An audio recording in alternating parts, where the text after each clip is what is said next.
give us the word of God. Okay, thank you so much, Sir J.M. All right, so the message of the song is very timely, amen?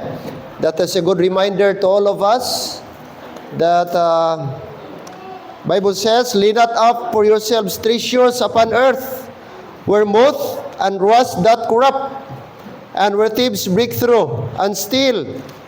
According to Matthew chapter 6 verse 20, but rather he said, but lay up for yourselves treasures in heaven, where neither moth nor rust doth corrupt, and where thieves do not break through nor steal. Amen? So the proper place, the real place to store our treasure is not here on earth, but rather in heaven. Amen? That's the best investment.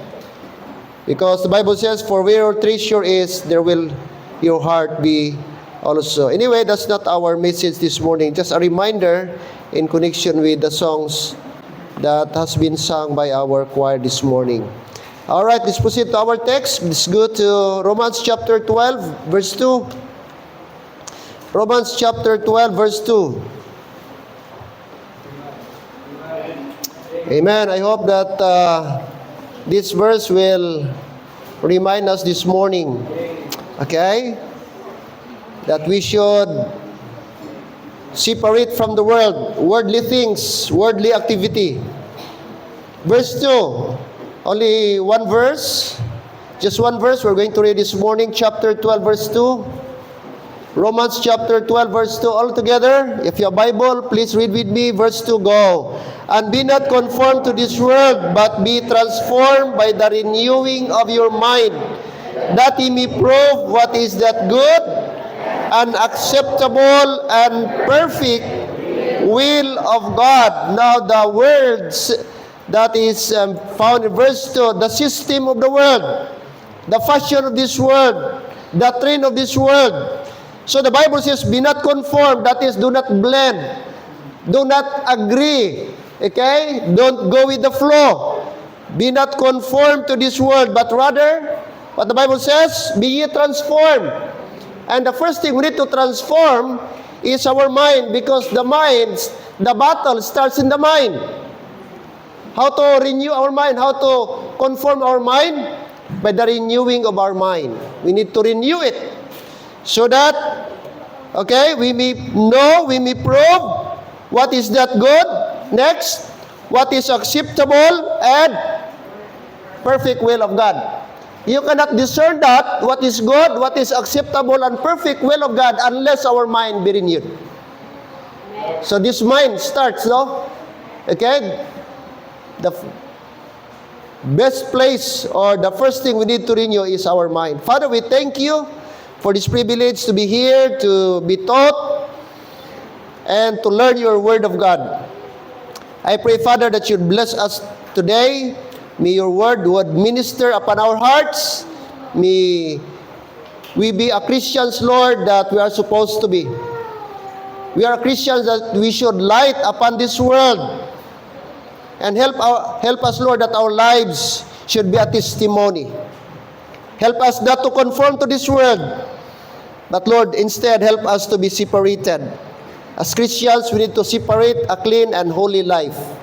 I pray this morning that your Lord, that your word will instruct us, remind us, Lord, the importance of complete separation from the world.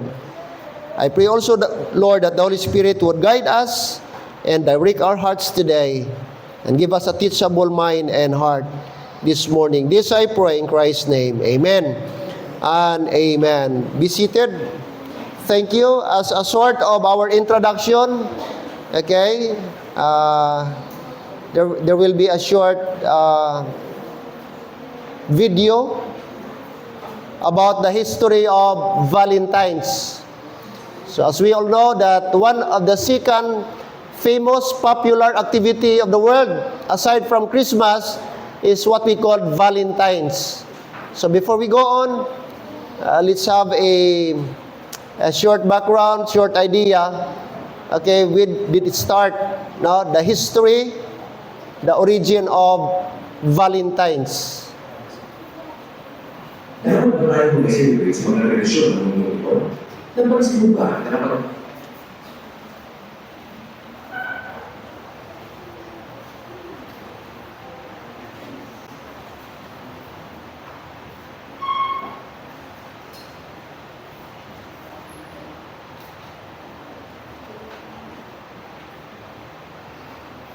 dapat ba tayo mag-celebrate sa mga relasyon ng mundo ito? Napansin mo ba na kapag Valentine's Day ay lagi ng chocolates, roses at cupid? Alam mo ito ay galing din sa paganong tradisyon ng mga Romano na tinatawag na Lupercalia. Taon-taon mula February 13 hanggang 15, ang mga paganong Romano ay naglalasing at naguhubad. At ang mga lalaki ay hinagupit ang mga babae gamit ang balat ng mga kambing na kanilang pinatay sa paniniwalang sila ay magiging fertile dahil dito. Bakit kambing? Dahil ang Lupercalia ay pinagdiriwang para sa Diyos ang si Pan. Si Pan ay kalahating tao at kalahating kambing na kilala sa kanilang husay sa pagtatalik. Di kalaunan, ang kamistahan ito ay tinawag na Valentine's Day ni Pope Gelasius I bilang pagkilala di umano kay Saint Valentine. Isang parang Romano na nagkakasal ng lihim sa mga magkasintahan upang makaiwas ang mga lalaki na may padala sa gera. Ang kalaunan ay nag-evolve ang kamistahan ito sa pamimili ng chocolate at roses. Dahil ang chocolate ay isang aphrodisiac o pampagana sa sex. Ganyan din naman ang rosas na traditional symbol for love and desire. Dahil ang langis mula dito ay pagpataas rin ng sex drive. Si Cupid naman o Eros ay anak ng Diyos-Diyosang si Venus o Aphrodite at ang mga paganong Romano noon ang naniniwala ang mga palasokang ni Cupido ay kayang kaibigin ng sinumang matamaan ito.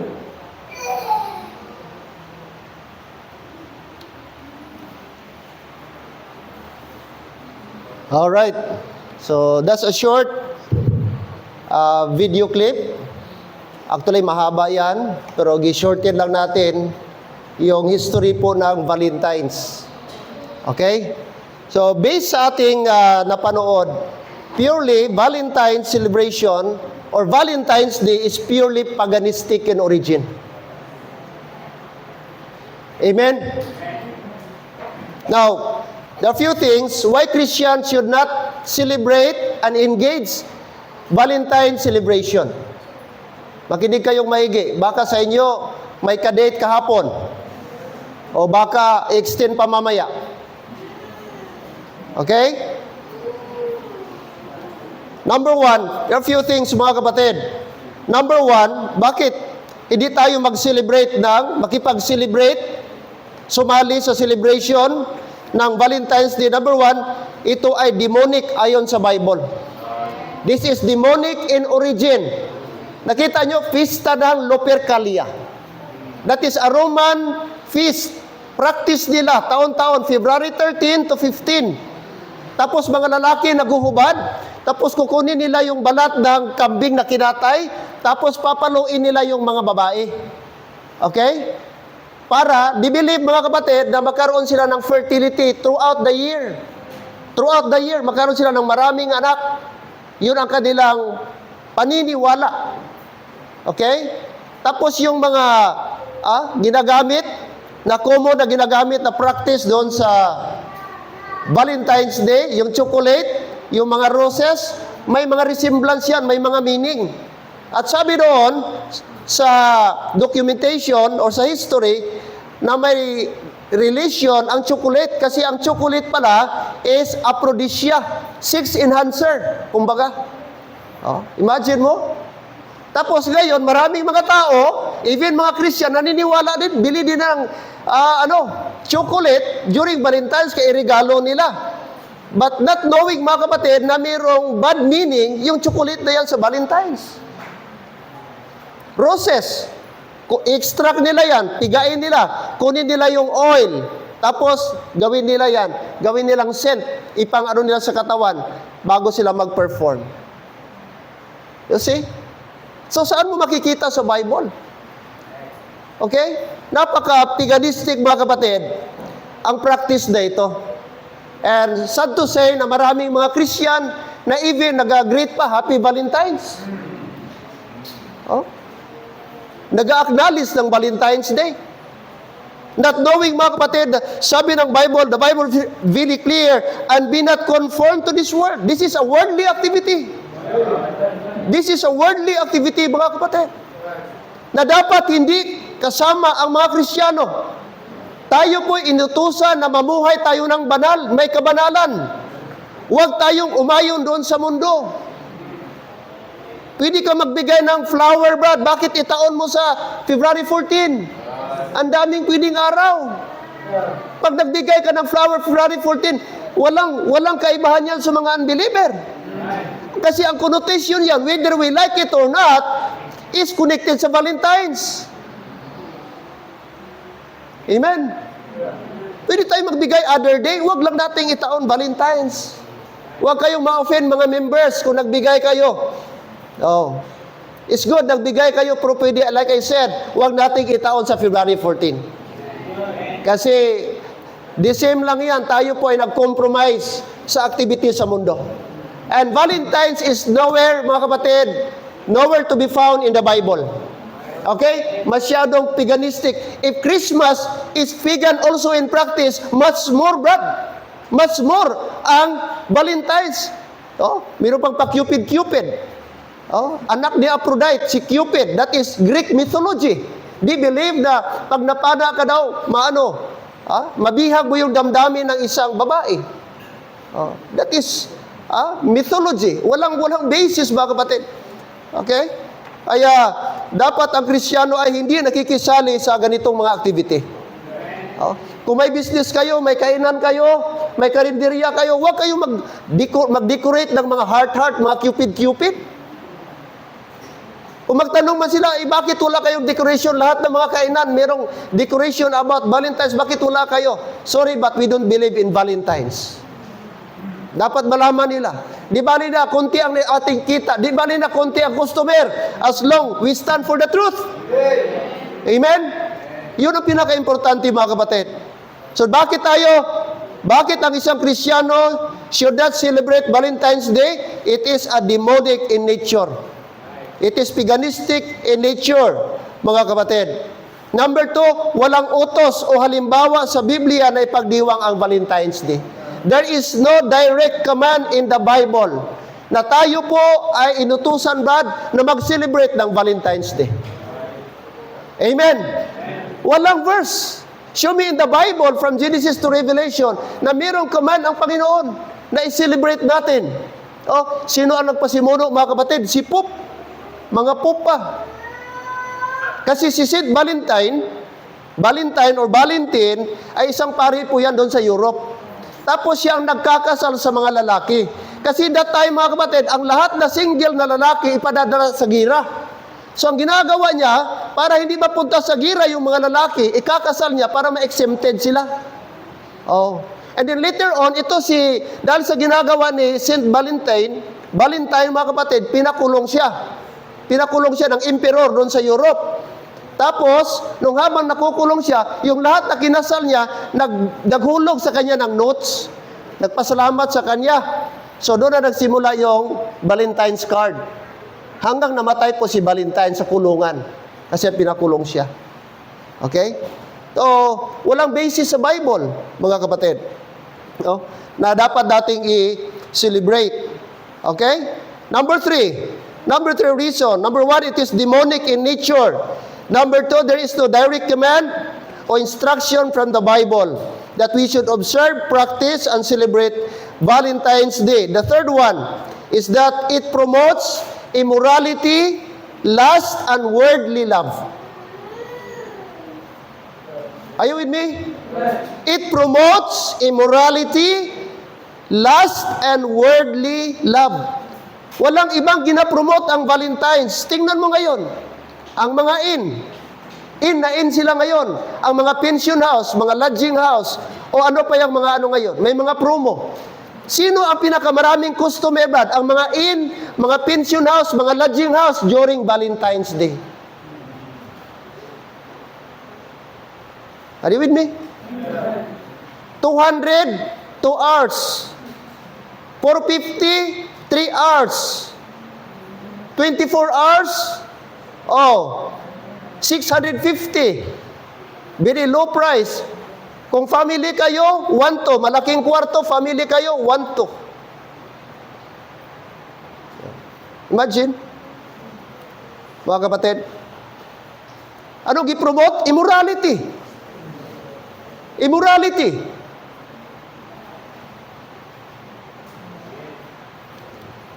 Lust and worldly love. Hindi totoong love, mga kapatid. Hindi pag-ibig, hindi totoong pag-ibig. Ito ay makalaman, makamundo. Oh. By the way, hindi po mali ang sex, mga kapatid. God designed sex, but that should be done only for married person. Any sexual activity outside marriage is sin, abomination before the Lord. Remember that. And God hates it. God originates, mga kapatid. He is the author of it. But in the context of marriage, but any sexual activity outside marriage is sin before the Lord. Sacred, mga kapatid. Pero tingnan nyo si Satan, gidistort niya. Sinira niya ang tunay na kahulugan ng sex, mga kapatid. Parang laro na lang ngayon. Tingnan mo. Based on the studies, maraming nabubuntis during February. Especially, mga kapatid, February 14. That is based on the studies. Bakit? Because of this activity, nag-promote ni Satan. Immorality. Kahit may asawa na, sinong mga customer, mga tumboy, mga bakla, mga tao na may mga extra affair. Mabuti sana kung ang mga ang mga lodging house, mag-censor sila. Meron kayong marriage contract kasi dapat ang qualification namin dito merong marriage contract. Dapat ganun. Dapat ang tanggapin marriage contract. May mga minor. May mga minor de edad.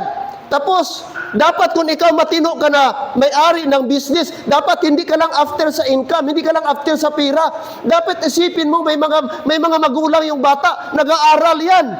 What if kung one day nabuntis yan dahil sa ginagawa nila? Dapat ikaw na magulang, dapat yun isipin mo, hindi lang negosyo. Dapat isensor yung mga ganun. Pero sad to say, mga kapatid, na even Christians ay sometimes ga-compromise na. Dapat hindi. Huwag tayong makibagay, huwag tayong makisama, huwag tayong makiselebrate sa mga ganitong activity. There is no place, mga kapatid, sa mga Kristiyano sa ganitong mga activity. Amen? Be not conformed to this world, the Bible says. Huwag tayong makibagay. Di bali na, ibas tayo. Di bali na, mga kapatid, laitin tayo. Di bali, sabihin nila, sobra tayong conservative. Yes, because God is conservative. Amen. God hates sin, mga kapatid. And God is holy.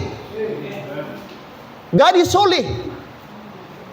And listen, if you are married today, be faithful to your wife. Be faithful to your husband. God designs one man, one woman.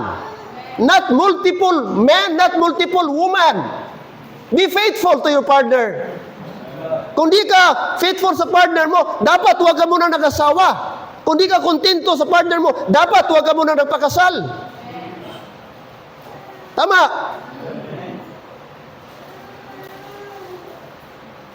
Yan ang disenyo ng Panginoon, mga kapatid.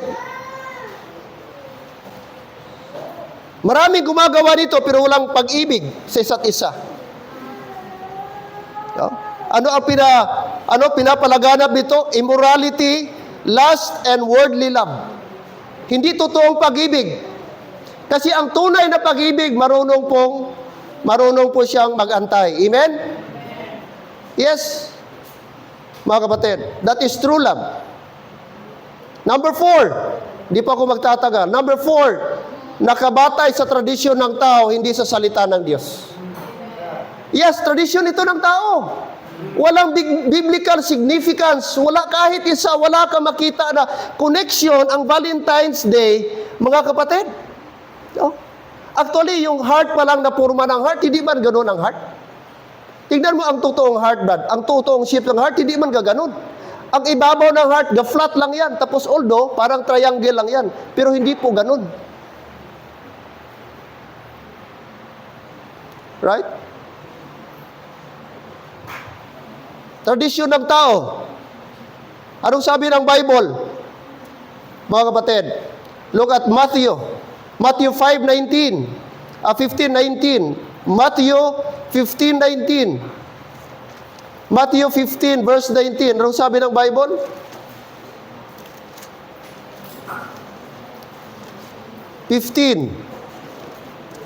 Look at verse number 19 or verse number 9.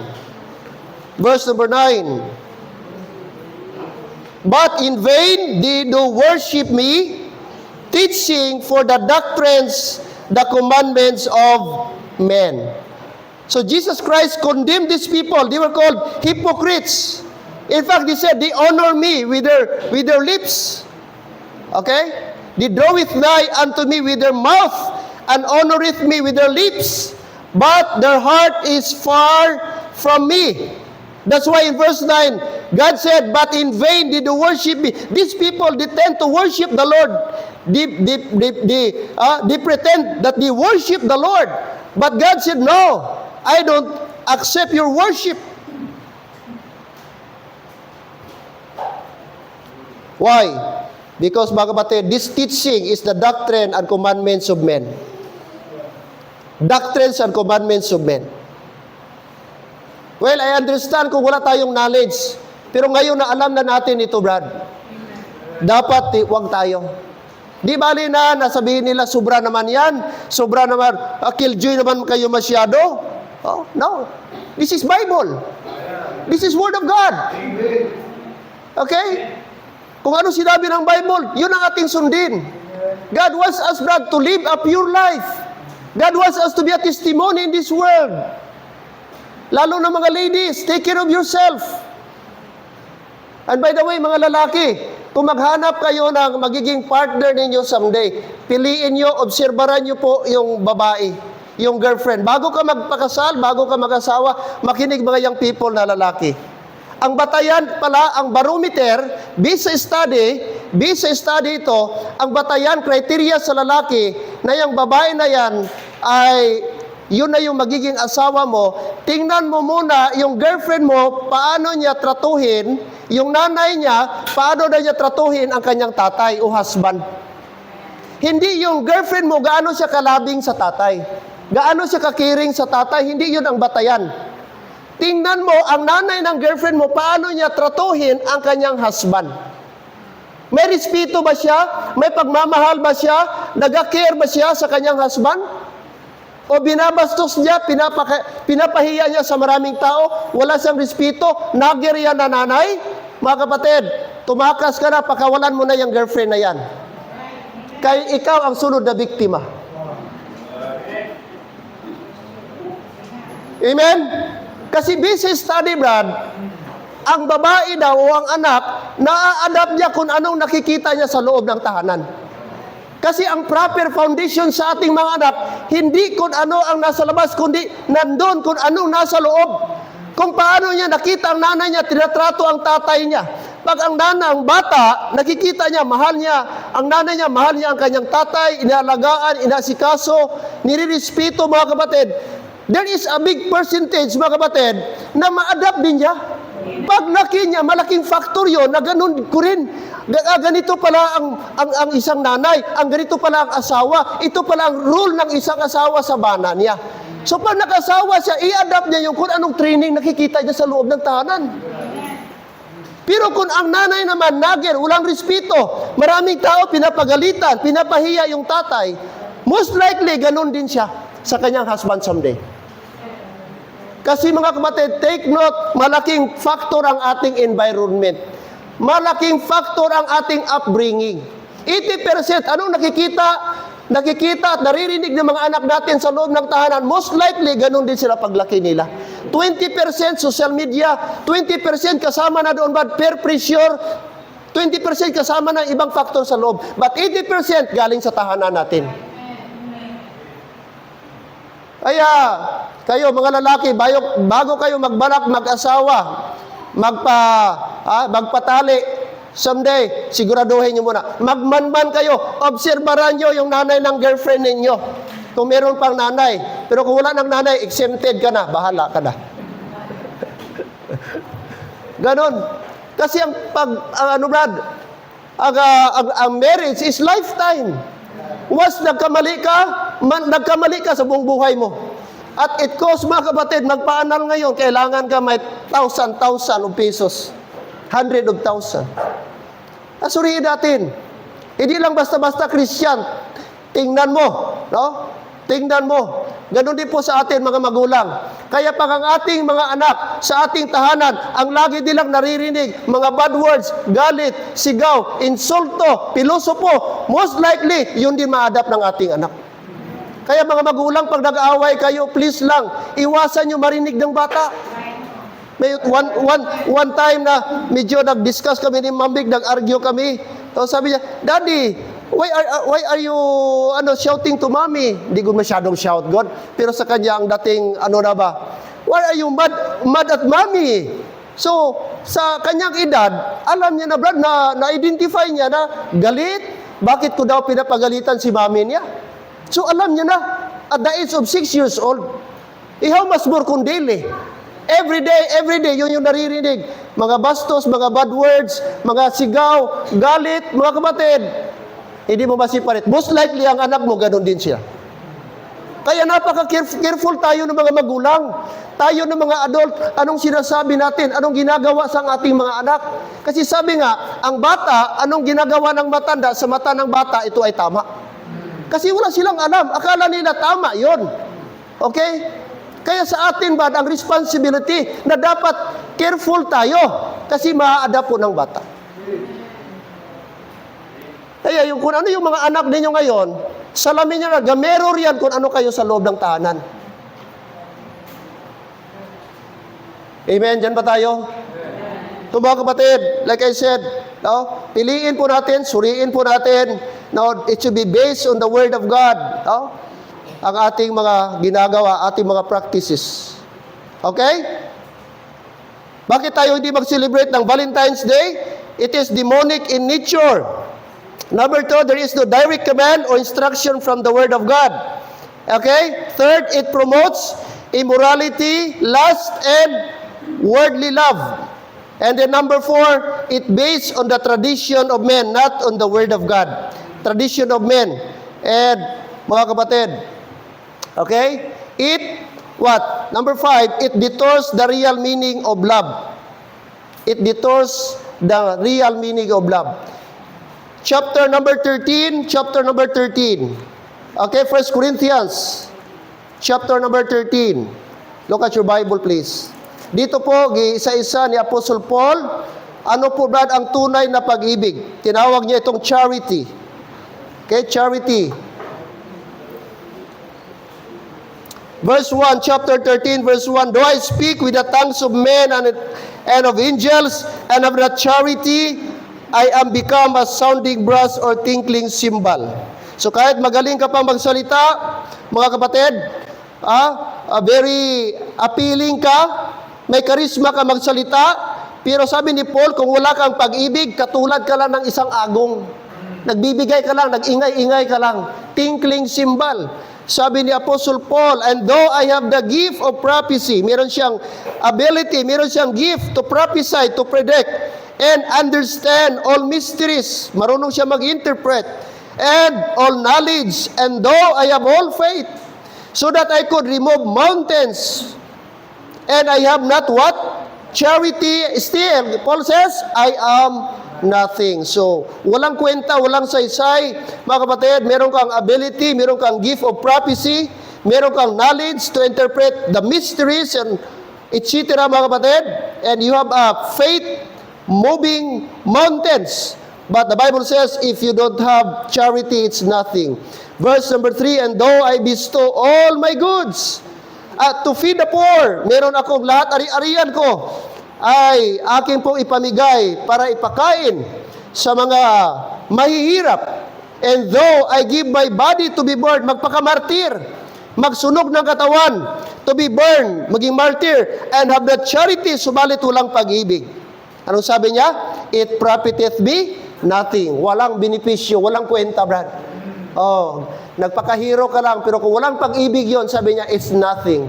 At sabi na yun niya, ano ang true characteristic sa love? Sabi niya, verse 4. Look at verse number 4. Charity suffereth long. Amen? So, patience ang tunay na pag-ibig, makaantay, marunong mag-suffer, marunong mag-endure. Iyon po ang tunay na karakteristik po ng pag-ibig. Kaya kapag walang suffering, walang endurance, ay hindi po yan tunay na pag-ibig. Kasi real love, willing to suffer. Amen? And is kind. Hindi bastos. Charity envieth not. Hindi po siya, wala po siyang inggit. Hindi po siya naiinggit. Charity envieth not. Charity vaunteth not itself. Hindi po siya nagmamataas sa kanyang sarili. Not puff off. That is proud. Ano pa? Doth not behave itself unseemly. Hindi siya gumagawa ng mga bagay na, okay, kalaswa-laswa o hindi maganda. Seeketh not her own. Okay? Hindi po siya selfish. But, sabi ng Bible, is not easily provoked and thinketh no evil. Hindi siya daling magalit, hindi magalitin. Yun ang tunay na pag-ibig. Ano pa? Thinketh no evil. Hindi po siya malisyosa. Hindi siya nag-iisip ng masama at marumi sa kanyang isipan. Yun ang sabi ng Bible, ang tunay na pag-ibig. May tiwala. Ano pa? Rejoiceth not in iniquity. Hindi siya nagagalak sa mga bagay na mali. But rejoiceth in the truth. Okay? Amen? Sa katotohanan siya. Beareth all things, verse 7. Believeth all things. Hopeth all things. Endureth all things. Charity never faileth. But whether there be prophecies, they shall fail. Whether there be tongues, they shall cease. Whether there be knowledge, it shall vanish away. Look at verse 13. And now abideth faith, hope, charity. These three. But the greatest of this is charity. Amen? That's the characteristic sa tunay na love. Mga kapatid, marunong mag-antay, hindi po siya naiinggit, natutuwa siya kung i-prosper yung iba. Hindi niya hihilain pababa. Yun ang karakteristik ng tunay na pag-ibig, mga kapatid. Amen?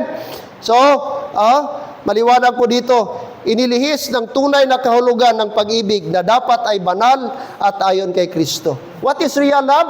Number one, mga kapatid, real love is sacrificing. Amen? Ang tunay na pag-ibig ay marunong magsakripisyo. But God commended His love toward us in that while we were yet what? Sinners. Christ what? Died for us. That is the kind of love na gi-extend, gibigay, gi-express ni Lord sa atin. He's willing to sacrifice. He gave His life, mga kapatid, for you and me, para tayo'y maligtas. So katulad kay Jesus Christ, dapat ang ating pag-ibig, dapat marunong tayong mag-sacrifice. Hindi sariling iniisip, hindi sarili lang, kabig lang ng kabig. Ang tunay na pag-ibig ay willing magbigay. Willing niyang mag-sacrifice for the sake of others. Kahit wala siya, para mabuhay yung iba, para makabenepisyo yung iba, uunahin niya yung iba. Yun ang tunay. At yun ang mga lalaki, yun ang klaseng tao hanapin yung magiging partner. Hindi yung selfish. Pag selfish yan ngayon, mga kapatid, naganag. Boyfriend, girlfriend pa lang kayo, naganag na lang oras. Pag nag-asawa kayo, lalo na. Well, importante yung quality time. Pero pag too much, mga kapatid. Hello, amen? Okay? This is not a real love, mga kapatid, na gina-express nila. That is love during Valentine's. Ang tunay na love, kahit walang Valentine's, nandun yan. Hindi nagbabago, hindi apektado ng panahon, kahit walang chocolate, kahit walang flowers. Ang tunay na pag-ibig nasa puso, wala sa material na bagay. Pag ang girlfriend mo nag-demand, boyfriend mo nag-demand, mga kapatid, that is selfish attitude. Pero ang tunay na pag-ibig is enduring, sacrificing, mga kapatid. Amen? Anong sabi ng Bible? 1 John chapter 2, verse number 15. 1 John chapter 2. 1 John chapter 2. 1 John chapter 2. Just a reminder sa atin lahat. Chapter 2, look at verse 15. Shall we read please? Verse 15 to 17. Alright? Chapter 5, verse 15. Ready? Read. Love not the world, neither the things that are in the world. If any man love the world, the love of the Father is not in him. For all that is in the world, the lust of the flesh, and the lust of the eyes, and the pride of life, is not of the Father, but is of the world. Verse 17, and the world passeth away, and the lust thereof, but he that doeth the will of God abideth forever. Amen. This is a very strong instruction and reminder from the very Word of God that we as Christians should avoid, should not participate, and should separate from the world. Love not the world. The system, the fashion, the trend of this world, and Valentine's is the system of the world.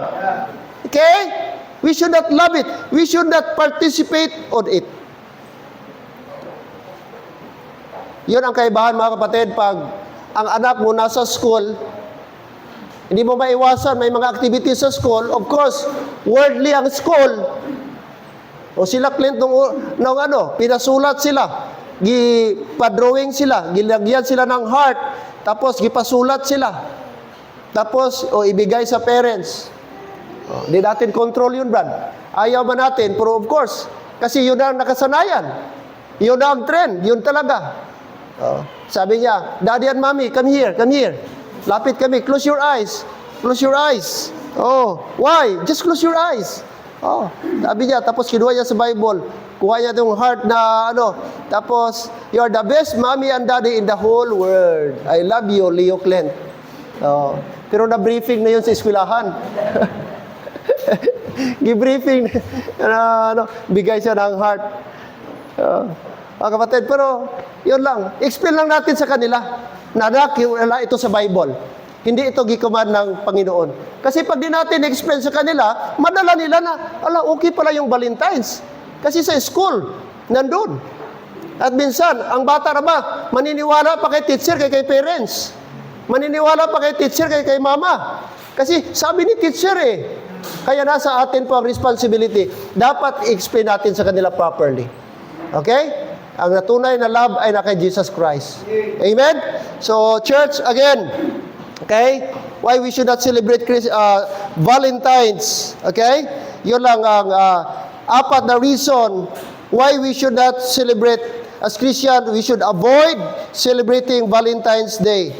1 Corinthians, so 2 Corinthians, I will close with this. 2 Corinthians chapter 6, verse number 16, or 14, beginning from verse number 14.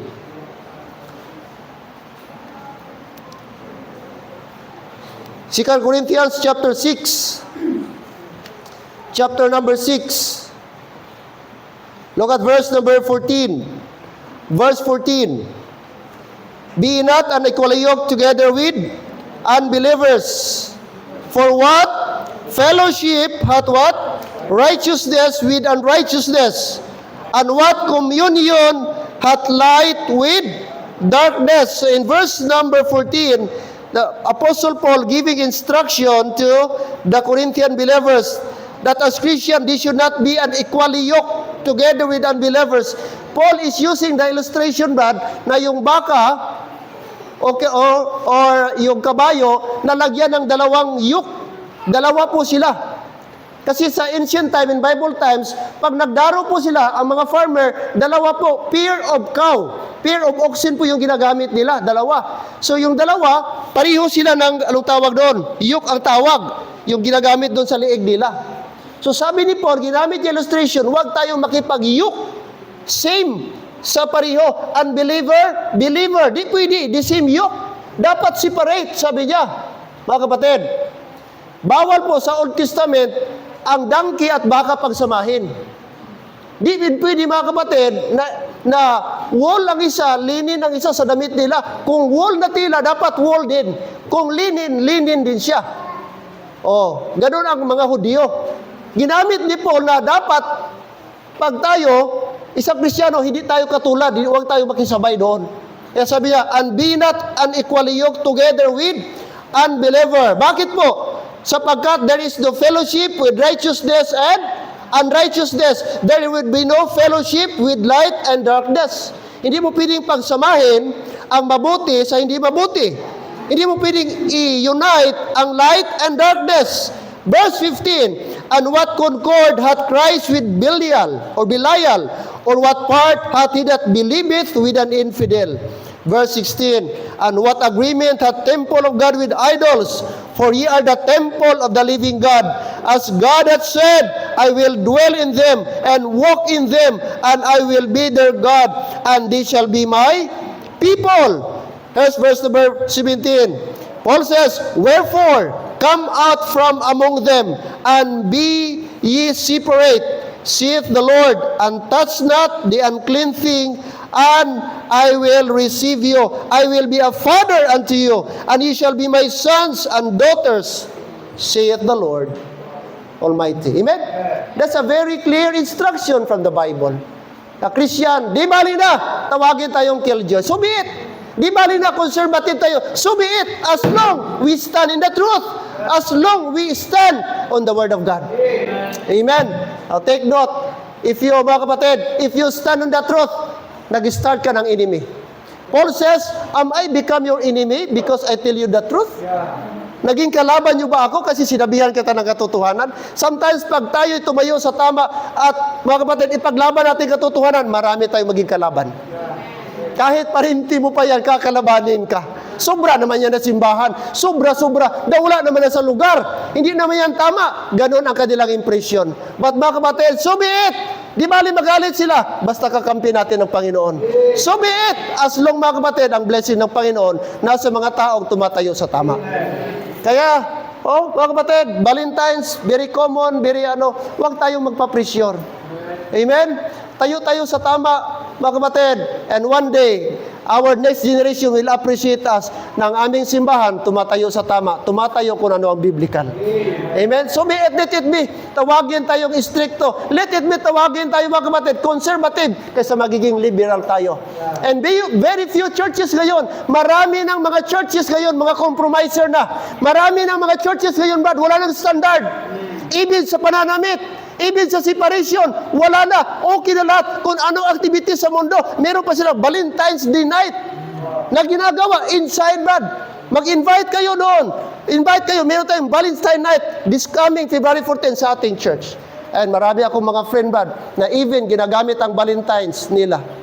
Ikaw siguro maka-share ka ng gospel, but never, Brad, gawin mong Valentine's inside the local church, inside the building. Amen? Ang laki pa ng tarpaulin dyan. Valentine's night couple. Ano nila, mga kapatid. One thing, mga kapatid, di bali na mamatay ako. Sabihin nila, Brad, na sobra-sobra yan. As long, mga kapatid, nasa Bible. Amen? We should not compromise, mga kapatid. God is on our side. Matutuwa ang Diyos sa mga taong tumatayo sa tama. Look at Daniel, look at Meshach, Shadrach, and Abednego. Di nila binaligya ang kanilang prinsipyo. Tumayo sila, mga kapatid, and one day, God honors their faith. Father God in heaven, salamat po, Lord, sa short message. Ngayong umaga, salamat sa iyong paalala. Salamat, Lord, na kami ay na-remind, na-educate, na ang Valentine's ay hindi activity para sa mga Kristiyano. Ito ay pagano, ito ay unbiblical na practice.